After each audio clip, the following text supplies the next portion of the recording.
Ini masalah istilah. Okey, apa bezanya Hanif dengan animisme? Benda yang sama. Animisme itu hanyalah istilah yang diberikan oleh orientalis.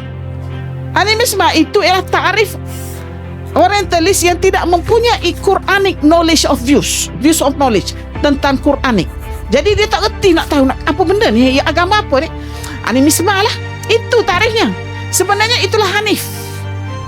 Hanif ini hanya disebut oleh orang yang ada Quranic views.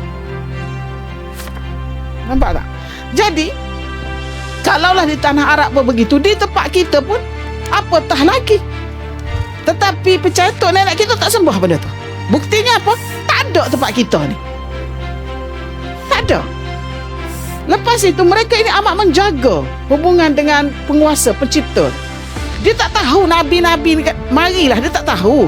Sebab dia gunakan istilah lain. Kalau Nabi Sulaiman tu, kalau dalam teromba, dia guna apa? Dia guna Sulaiman Khatib. Dia guna raja sekalian alam. Dia guna istilah-istilah yang orang sekarang ni faham lain. Kalau tak ada latihan untuk memahami istilah-istilah. Saya sebut sebelum ni, istilah boleh mengubah dunia.